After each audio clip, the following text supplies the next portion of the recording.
Alright guys, it's me, the Tycoon, coming back to you with another review, and this is of Justice League Crisis on Infinite Earths Part 2. Now you may have seen my review on Part 1, so this is a follow-up of Part 2, and all I can say is, this was so convoluted, it was so long and boring, oh my god. I didn't know what was going on.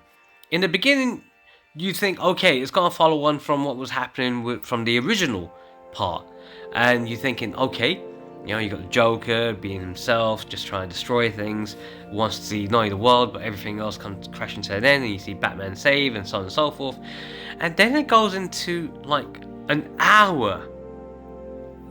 It doesn't, sorry, it's probably around 45 minutes, but it feels like 3 or 4 hours long of the Monitor, Kara Zor-El, you know, who's Supergirl, and this other guy who I can't remember what his name is, that has a little bit of a chat with Dr. Fate, and then suddenly can phase between different dimensions. You don't even get to see Superman until, let's say, an hour into it. The last half an hour is an all-out battle, but most of the story is exposition, but the exposition is too long. It takes too long to get to where it's supposed to be. It really has issues in terms of its pacing and what it's trying to do, what it wants to do. It throws many things out there. So you've got this wave that's destroying Earths, you know, across the different multiverse. So, you know, and the Monitor is there to try and stop things, you know, they're monitoring everything. Then you get the Anti-Monitor. Oh yeah. So the Anti-Monitor makes an appearance, but doesn't make an appearance in the sense of, oh, this is the actual Anti-Monitor. It's more like a voice. So you've got that. Then you've got, you know, the Bat family fighting amongst itself.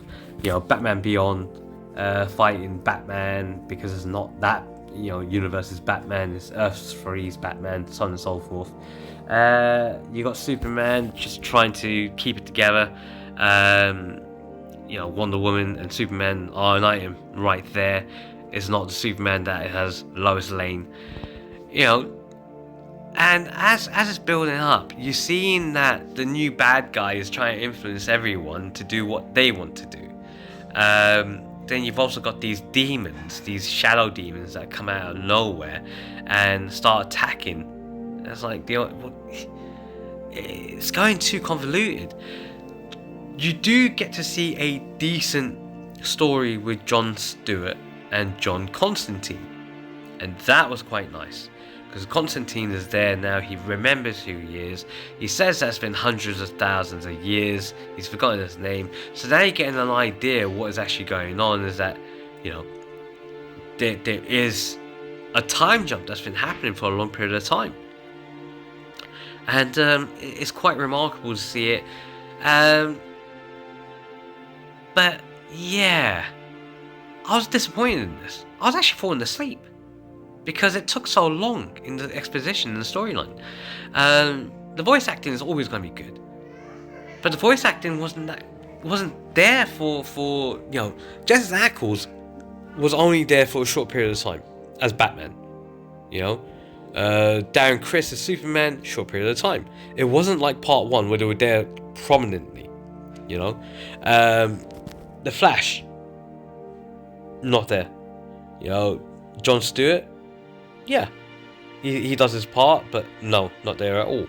The sheer amount that is focused on is 3 characters: the Monitor, Kara Zor-El, and the guy that you can see in the corner there with the black and red half suit.